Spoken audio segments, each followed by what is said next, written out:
Assalamualaikum warahmatullahi wabarakatuh. Selamat datang di materi pemrograman visual. Dan di materi kali ini saya akan membahas tentang bagaimana cara penerapan logika if atau struktur kontrol pada pemrograman visual.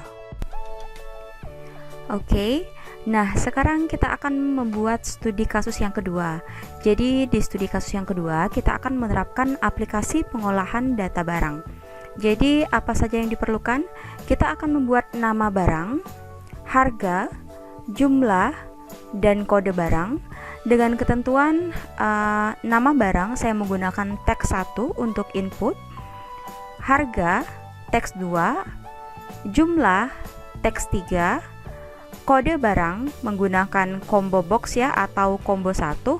Dan nanti dari data tersebut setelah diklik hitung, data tersebut akan tercetak di bagian output. Jadi nama barang akan dicetak di label 3, harga label 4, jumlah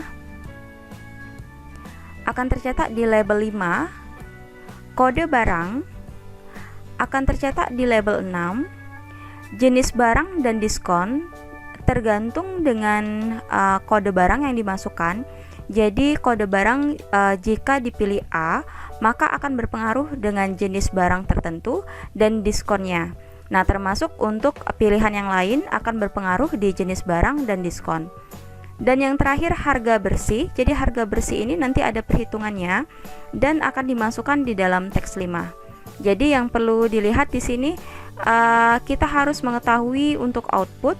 Jadi label apa saja yang berpengaruh. Contohnya untuk nama barang berpengaruh di label 3. Tapi kalau seandainya kalian mencoba dengan contoh label yang berbeda, itu pun tidak jadi masalah.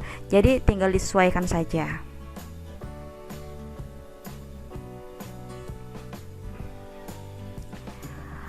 Berdasarkan keterangan soal, jika jenis barang ya, oke, saya rapikan terlebih dahulu. Oke, jadi jika jenis barang yang dipilih adalah A, maka jenis barang tersebut adalah elektronik. Jika yang dipilih B, maka jenis barang ATK, selain itu jenis barang lainnya. Nah, sekarang untuk mencari diskon ya. Jadi ketentuannya ini untuk mencari jenis barang, berikutnya untuk mencari diskon. Diskon ditentukan jika kode barang. Jadi intinya kode barang ini untuk menentukan jenis barang dan diskon. Jika yang dipilih A, maka diskon 5% atau 0,05 dikali harga dikali jumlah. Berikutnya, jika kode barang B, maka diskon 0,1 dikali harga dikali jumlah.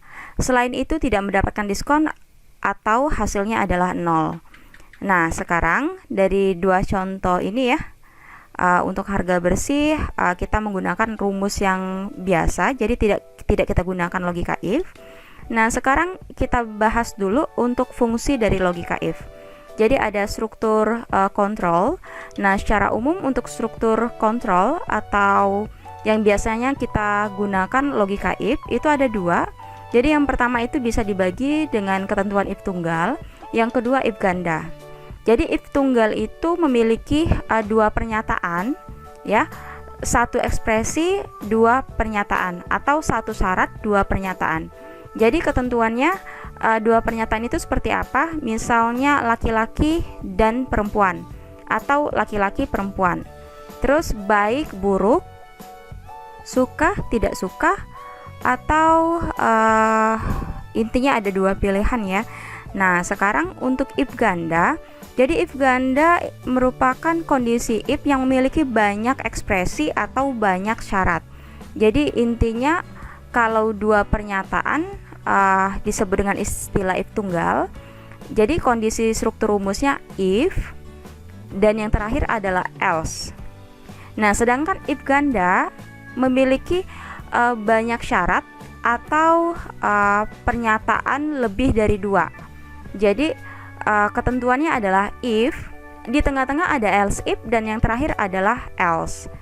Nah, jadi semakin banyak ekspresi, maka else if-nya akan bertambah. Jadi if-nya cuma satu di bagian depan, sedangkan else if bertambah, dan yang terakhir adalah else. Oke, nah jadi berdasarkan contoh, kita lihat yang akan kita terapkan di sini. Ini ya. Oke, jadi yang perlu diperhatikan, kita lihat ya. If kode barang, jika kode barang yang saya pilih A, then akan berpengaruh di label 7. Ya, akan berpengaruh di label 7. Jadi kalau kita lihat label 7-nya berdasarkan project tadi ya, akan berpengaruh di label 7. Jadi kalau kode barang yang saya pilih adalah A, akan berpengaruh di label 7. Oke. Kita lihat dulu. Oke ya, akan berpengaruh di label 7 dengan ketentuan akan tercetak elektronik ya secara otomatis jika kode barang yang saya masukkan B ya, jadi ada else if, then maka label 7 akan mencetak ATK, dan selain itu akan mencetak lainnya untuk jenis barang ya. Perhatikan, jadi A akan mencetak elektronik, B label 7 akan mencetak ATK, dan selain A, B maka akan mencetak kondisi lainnya. Nah, begitupun pada saat saya masukkan dengan kondisi untuk mencari diskon. Jadi kode barang, jika kode barang A, then diskon 0.05 atau 5% dikali harga dikali jumlah. Tapi jika yang saya pilih B, then diskon 0.1 atau 10% dikali harga dikali jumlah. Dan selain itu, kalau kode barang yang dipilih A, B ya, maksudnya jika kode barang yang dipilih selain A dan B, maka akan mencetak diskon dengan kondisi 0 atau tidak memiliki diskon. Oke ya, jadi kalau kita lihat dari contoh yang sudah ada, kita lihat dulu. Jadi ketentuannya berdasarkan kode barang atau combo 1, dan combo 1 ini akan saya masukkan di bagian, kita lihat combo 1 di bagian list ya. Kalau untuk penambahan, kita lihat dulu. Ini list, saya klik A, B, C, dan pada saat ke bawah kita bisa tekan Control Enter ya, Control Enter. Oke. Nah, sekarang sebelum kita menjalankan programnya, kita lihat terlebih dahulu di sini. Jadi ada dim, nama, kode barang, kode underscore barang, s, string, berarti tipe data yang kita pakai adalah string, karena nanti nama yang dicetak dan kode barang yang dimasukkan di combo box berupa huruf ya. Jadi A, B, C, artinya yang kita pakai tipe data string ya. Jadi ketentuannya nama dan kode barang. Berikutnya harga ya, harga, jumlah, dan diskon ya, dan diskon saya gunakan dengan tipe data double atau tipe data pecahan atau desimal ya. Kalau misalnya kita ingin menggunakan bilangan bulat, berarti kita gunakan tipe data integer.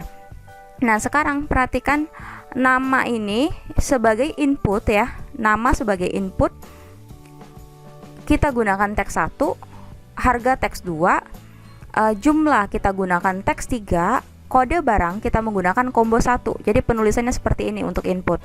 Dan akan dicetak ya, akan dicetak label 3 mencetak nama, 4 mencetak harga, label 5 titik caption mencetak jumlah di sini ya, dan yang terakhir label 6 caption akan mencetak kode underscore barang.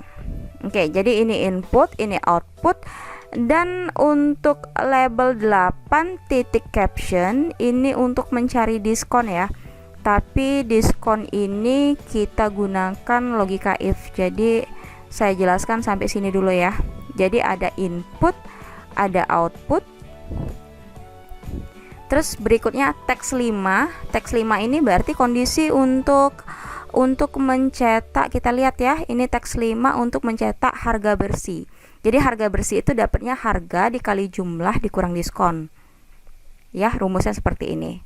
Oke, nah sekarang ini sudah ada input ya, proses inputnya atau deklarasinya. Berikutnya ini untuk mencetak output. Nah, sekarang kita terapkan untuk logika if-nya.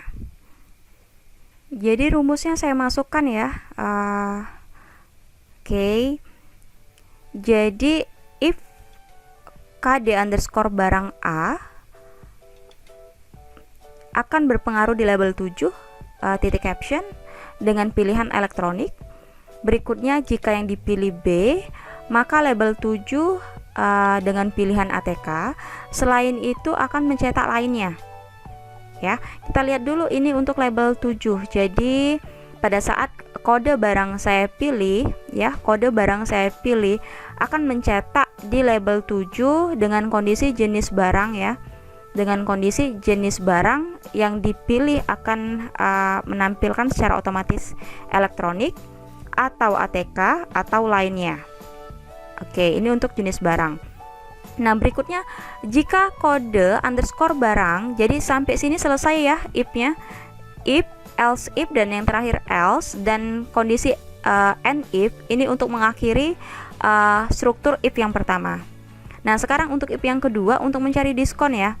Jadi untuk mencari diskon, jika yang dipilih A, maka 5% dikali harga dikali dengan jumlah. Jika yang dipilih B, maka 10% dikali harga dikali jumlah untuk diskonnya. Dan selain itu, jika yang dipilih bukan A, bukan B, maka yang dicetak adalah 0. Dan kondisi if yang kedua selesai dengan kondisi and if. Jadi and if ini kondisi yang diletakkan di paling akhir untuk logika if. Nah, berikutnya yang perlu diingat ya, kalau di sini label 7 sudah langsung dicetak, tapi untuk diskon saya buat dengan variabel ya untuk menyimpan data sementara. Artinya ini masih belum menghasilkan data kecuali kalau seandainya kita sudah ubah berupa output atau mencetak data berupa output. Nah, jadi bisa diterapkan di bagian ujung ya. Jadi kita lihat dulu diskon ini akan kita tempatkan di label berapa. Kalau ini kan sudah ditempatkan di bagian if yang pertama ya. Nah, terus untuk diskon setelah if-nya selesai ya, setelah and if kita bisa letakkan diskon ini akan berpengaruh di label berapa. Berarti di sini label 8 ya. Label 8 dot caption untuk diskon.